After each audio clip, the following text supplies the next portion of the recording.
I still remember the day Dr. Sarah Chin walked into our lives. It was a Tuesday afternoon in March, about 6 months after my wife Rachel died from ovarian cancer.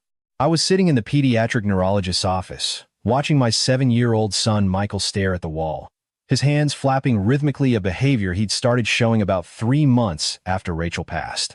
The neurologist, Dr. Patterson, had just delivered the diagnosis I'd been dreading.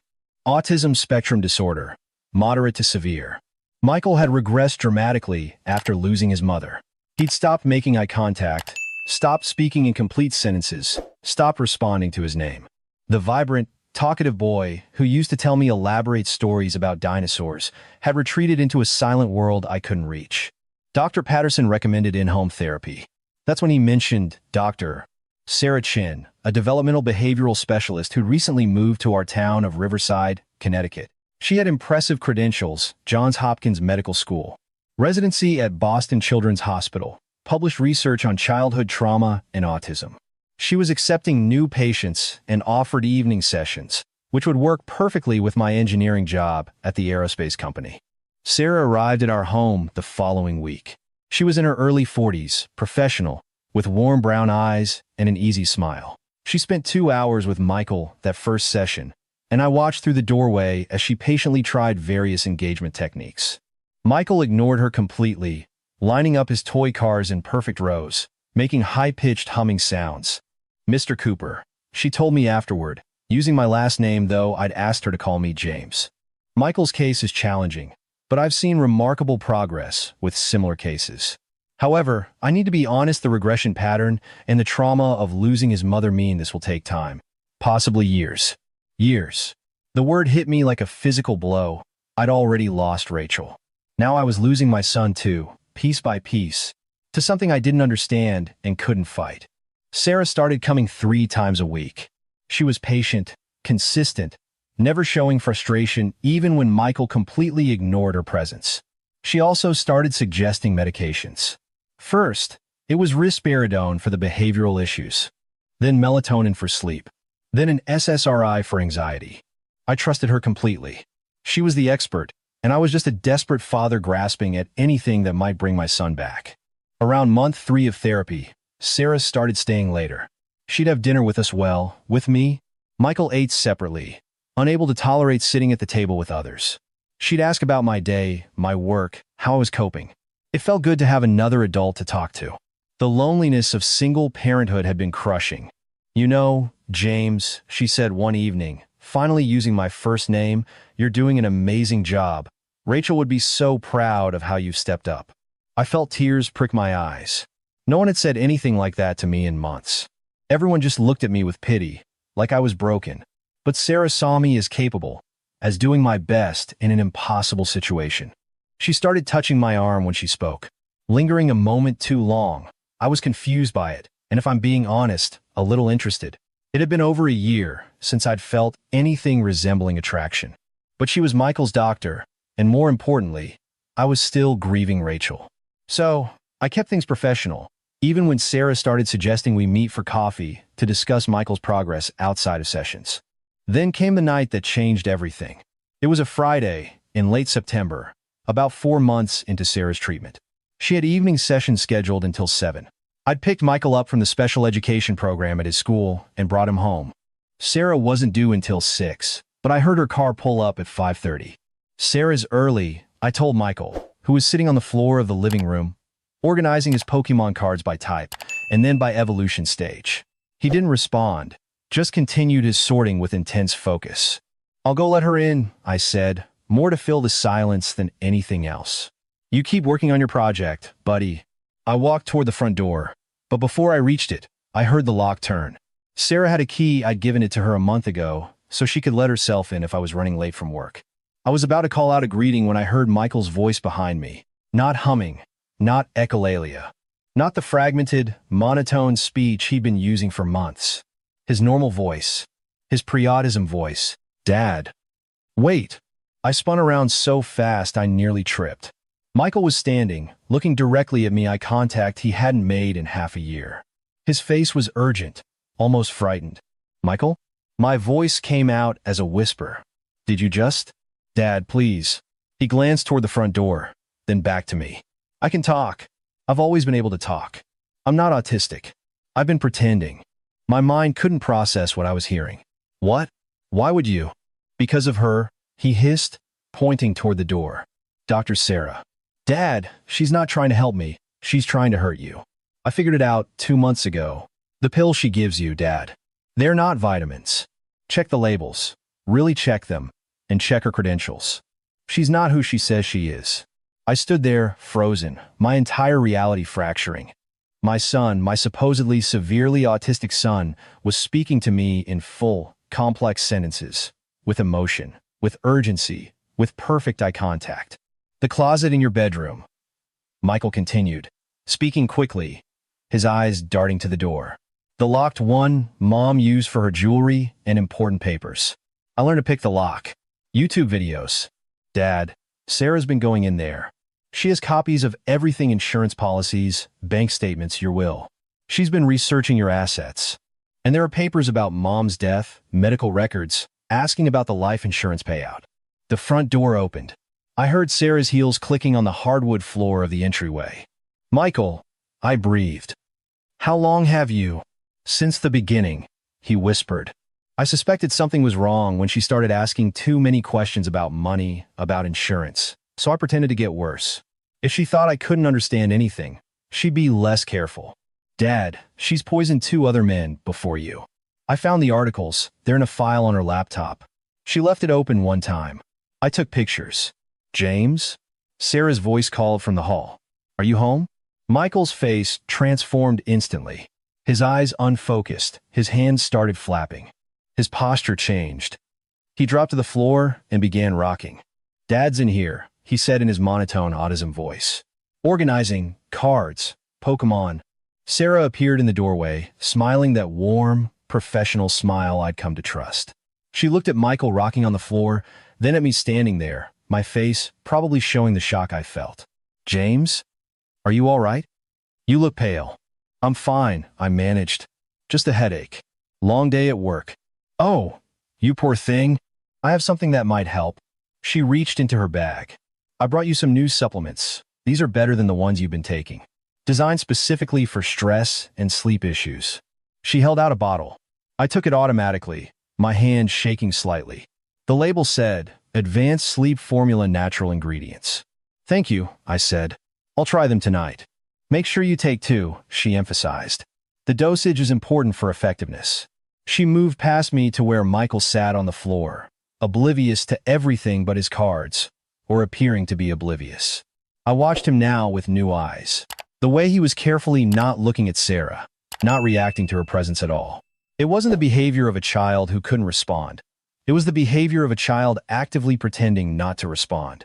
Michael, sweetie, Sarah cooed, kneeling beside him. How was your day? Did you have fun at school? No response. Michael continued organizing, his movements precise and repetitive. Sarah looked up at me. He seems particularly withdrawn today. James, have you been giving him all his medications on schedule? Every single one, I said. Just like you prescribed. Good. Consistency is crucial. She touched Michael's shoulder. He flinched away the first time I'd seen him show any aversion to her touch. Sarah frowned slightly, but covered it with a smile. He's having a sensitive day. That happens sometimes. She stood and turned to me. James, can we talk in the kitchen? About adjusting Michael's medication dosages. Sure, I said. Michael, buddy, you stay here and keep working on your cards, okay? Cards, he echoed in that flat voice. Organize. I followed Sarah into the kitchen, my mind racing. In the 4 months she'd been coming to our house, I'd given her complete access. She'd been alone with Michael multiple times while I ran errands. She'd had opportunities to go through everything, and I'd been taking those vitamins she gave me for 2 months now. Sometimes they made me feel foggy, tired. I'd attributed it to grief and stress. But what if? James, I'm concerned about Michael's regression today, Sarah was saying. She opened her bag and pulled out a folder. I think we need to increase the risperidone. The current dose clearly isn't managing his anxiety. I watched her write out adjustments to Michael's prescription. She'd been slowly increasing his medications over the past months. Each increase made him more lethargic, more withdrawn.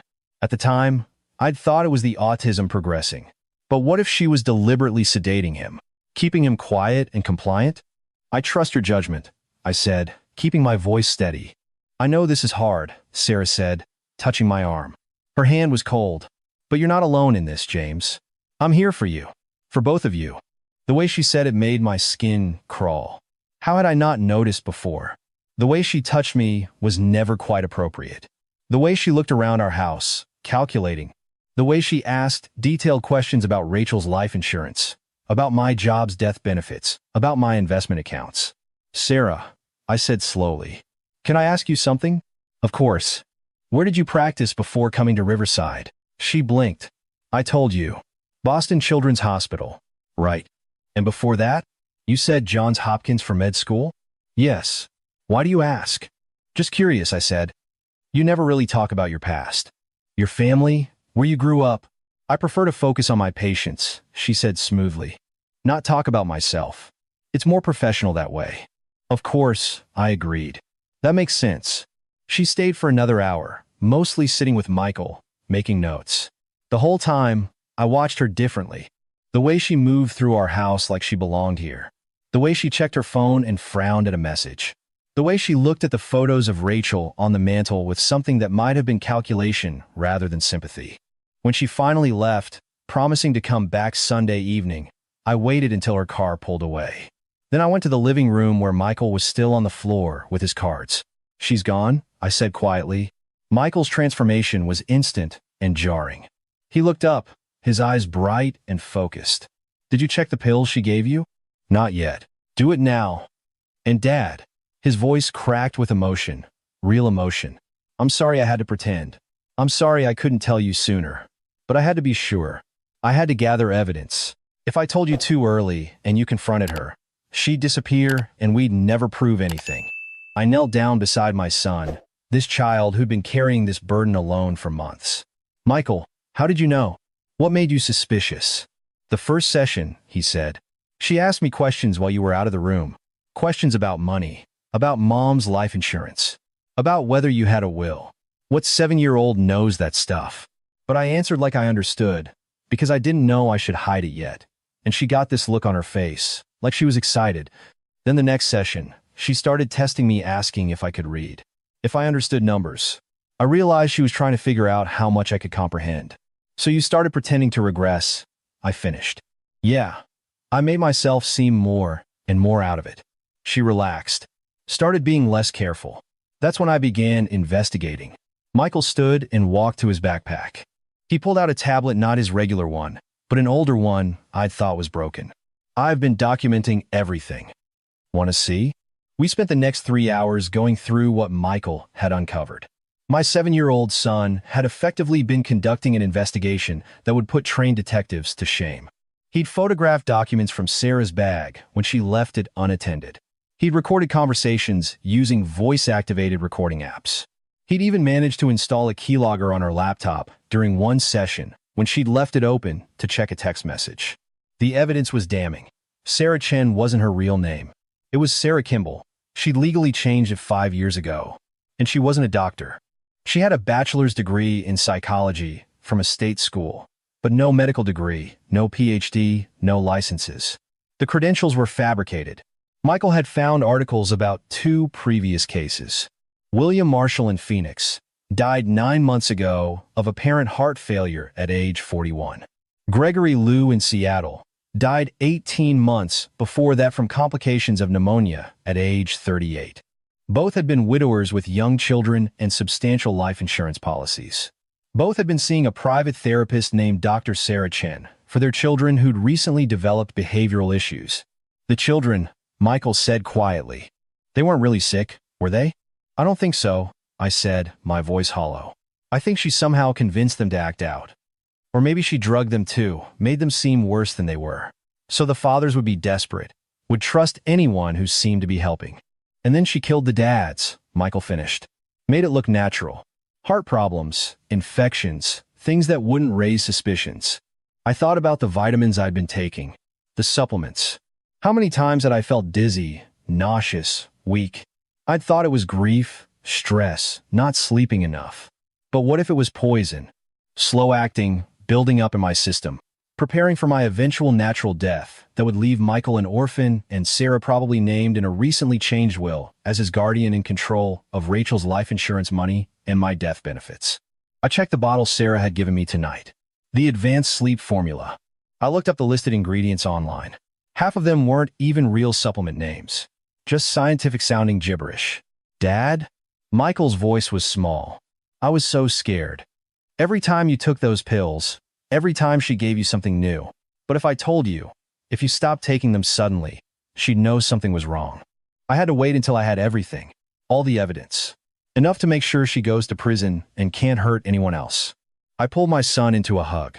He wrapped his arms around me and started crying real, genuine tears he'd been holding back for months while maintaining his autism act.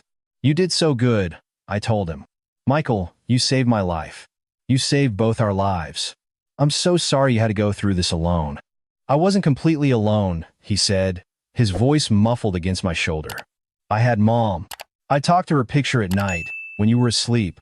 I'd tell her what I found and ask her what to do. And I felt like she was telling me to be patient, to be smart, to protect you the way you'd always protected me. We stayed like that for a long time. Then Michael pulled back.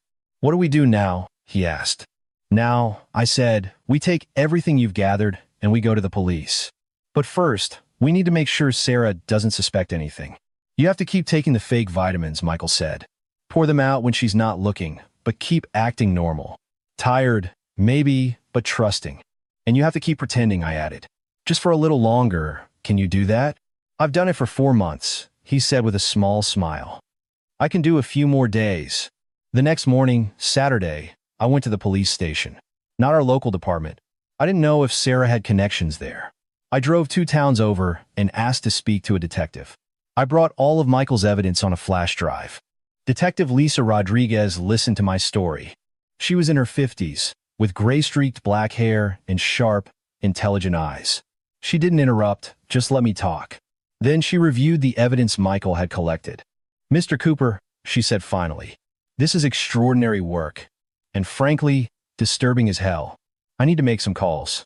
These other deaths, Marshall and Lou, if they're connected to this woman, we're looking at a serial killer. Can you arrest her? I asked. Not yet. What your son gathered is good, but it's not enough for a warrant. Most of it was obtained without consent, understandable, given the circumstances. But a defense attorney would shred it. We need her to incriminate herself. Do you think you could wear a wire? Get her to talk about her plans? My stomach turned. You want me to bait a serial killer? I want you to help us catch one, Detective Rodriguez corrected. Before she kills again. Because if she realizes you're on to her, she'll disappear. Change her name, move to another city, find another widower with money and a vulnerable child. I thought about William Marshall's child, Gregory Lou's child. How many other orphan kids were out there because of Sarah? How many other fathers had trusted her, let her into their homes, never suspecting that the help they desperately needed was actually a predator? Tell me what to do, I said. Detective Rodriguez, coordinated with the state police and the FBI. Turned out they'd been investigating similar patterns in other states' widowed or divorced fathers dying suddenly after starting therapy for their children with a private practitioner who then disappeared. But they'd never been able to connect the cases or identify a suspect. Until now, they wanted to move carefully. Sarah had evaded detection for years, possibly decades. She was smart, paranoid, and extremely dangerous. If she sensed a trap, she'd vanish. The plan was this. I would continue seeing Sarah as normal. I'd been scheduled to update my will that week anyway, something she'd been encouraging, supposedly to make sure Michael was provided for. I'd go through with it, even mention it to Sarah. The FBI would monitor my house, record all conversations, and when Sarah made her move, try to administer whatever she'd been planning to kill me, they'd move in. It's risky, Detective Rodriguez warned. If something goes wrong. I understand, I said, but this ends now. For Michael, for those other children, for any future victims. That evening, Sarah came for her session. Michael played his part, perfectly rocking, humming, completely non-responsive. I played mine too tired, a bit foggy, trusting. I mentioned casually that I had an appointment with my lawyer on Tuesday to update my will. That's very responsible, James, Sarah said, her eyes lighting up. Have you thought about who would care for Michael if something happened to you? Your parents are elderly. Your brother lives overseas. I know, I sighed. To be honest, I've been thinking about asking if you'd be willing to be his guardian. You understand his needs. You've been so good with him. I'd make sure you were compensated. Of course. There's the life insurance money and my retirement accounts and… James, she interrupted, placing her hand over mine. I'm touched you'd think of me. And, of course, if anything ever happened to you, I'd take care of Michael. He's special to me. You both are. She was practically glowing. It made my skin crawl. On Monday, I took the day off work, supposedly sick. Sarah stopped by, concerned. She brought soup and more supplements. You look awful, James, she said, feeling my forehead. Have you been taking the sleep formula I gave you? Every night, I lied. 2 pills, just like you said. Good. That's good. You need your rest. I worry about you. She stroked my hair. You've been through so much, lost so much. You deserve peace. The way she said peace sounded like a threat. That night, after she left, Detective Rodriguez called. We've confirmed it. The supplements she's been giving you contain digitalis and antifreeze compounds, slow-acting cardiac and kidney toxins. Another few weeks and you'd be in organ failure. Medical examiners would attribute it to a weak heart. You'd been under tremendous stress, grief, raising a special needs child alone. No one would question it. I felt sick. I'd been taking those pills for 2 months. Even though I'd stopped a few days ago, who knew what damage had already been done? We're bringing her in tomorrow, Rodriguez continued. After your lawyer appointment, she thinks you're signing the will naming her as guardian and probably as executor. When you leave the lawyer's office, we'll pick her up. Be ready. Tuesday morning felt surreal. I went to the lawyer's office as planned. FBI agents disguised as other clients in the waiting room. I signed papers of fake will that named Sarah as Michael's guardian. The real will would be filed separately later.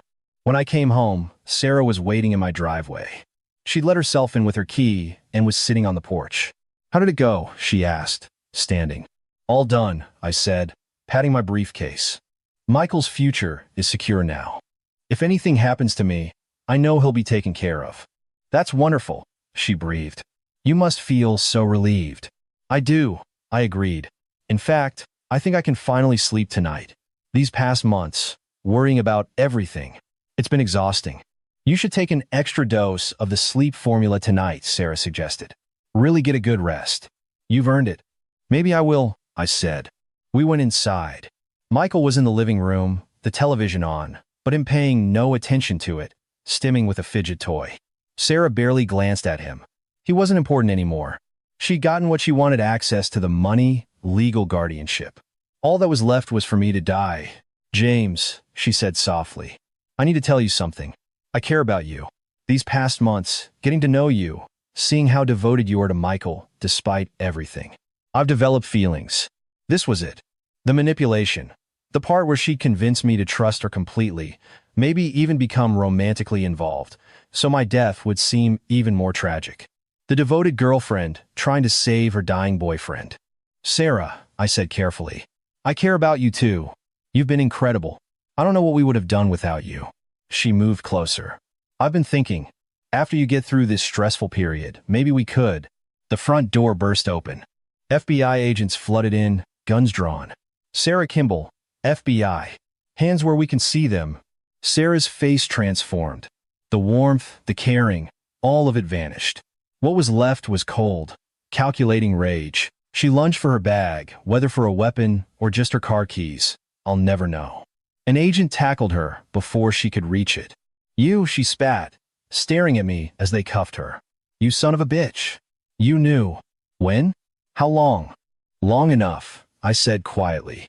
Her eyes flicked to Michael, still sitting on the floor, rocking gently. The kid, she breathed. The fucking kid was faking, wasn't he? Michael stopped rocking. He looked up at her, made direct eye contact, and smiled. Got you, he said clearly. The look on Sarah's face was worth everything. They found more evidence at her apartment. Dozens of documents on other potential victims. She'd been researching widowers across 5 states. We were just her latest targets. If she'd succeeded with us, there would have been more. Many more. The trial was 3 months later. Sarah pleaded not guilty, tried to claim I'd fabricated everything, that she was being framed. But between Michael's documented evidence, the FBI's surveillance, the toxicology reports on the supplements, and the linked investigations into Marshall and Lou's deaths, the jury took less than 4 hours to convict her. 3 counts of first-degree murder, multiple counts of attempted murder, fraud, practicing medicine without a license.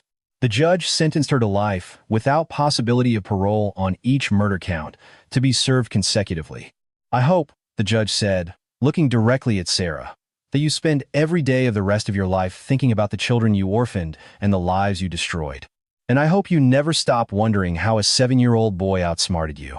After it was all over, after the media finally stopped camping outside our house, after the legal proceedings ended, Michael and I sat on the porch. It was a warm evening in June. Almost a year since Rachel had died. Almost 9 months since Sarah had first walked into our lives. "How are you feeling?" I asked him. "Okay," he said. Then, more honestly, tired. It's weird not having to pretend anymore. Sometimes I catch myself starting to act autistic, and I have to remind myself I don't have to do that. "Do you want to talk to someone? A real therapist?" He nodded. "Yeah, I think I need to. I have dreams sometimes, where I didn't figure it out in time, where I told you too late and you died, where no one believed me and Sarah took me away after you were gone." "Those are just dreams," I said, pulling him close. "You saved us, buddy. You were so brave. Braver than any kid should ever have to be." "I just did what Mom would have wanted," he said. "Protected our family. That's what we do, right? We protect each other." "Yeah," I agreed. "That's exactly what we do." We sat there as the sun set, father and son, survivors. We'd been to the edge of something terrible and made it back. Not unscathed, there were scars, trauma we'd both be processing for years. But we'd made it back together. And that night, for the first time in almost a year, Michael asked if he could sleep in my room, not because he was scared, but because he wanted to be close to the family he'd fought so hard to protect. I said yes, of course. We pulled out the old sleeping bag, the one he'd used for camping trips with Rachel before she got sick. We talked about her. Good memories, funny stories, the time she tried to make homemade pizza and set off the smoke alarm. The time she'd gotten lost in IKEA and called me in a panic. The time she'd surprised Michael with a puppy for his 6th birthday. "Do you think Mom knew?" Michael asked as he was drifting off to sleep. "About what I was doing? About Sarah?" "Yeah," I said softly. "I think she knew. And I think she was so proud of you." "I know I am." "Love you, Dad," he mumbled. "Love you too, buddy." I watched him sleep, this child who'd sacrificed his childhood innocence to save my life. 7 years old, and he'd taken on a serial killer and won. I made a promise to myself and to Rachel's memory that I'd spend the rest of my life making sure Michael knew he was safe, loved, and never had to carry that kind of burden alone again. The nightlight cast soft shadows across the room. Outside, I could hear the sounds of our neighborhood, normal sounds, safe sounds. Cars pulling into driveways, a dog barking, kids laughing as they chased fireflies in the summer dusk. We'd made it through, and we'd make it through whatever came next. Together, the way families are supposed to.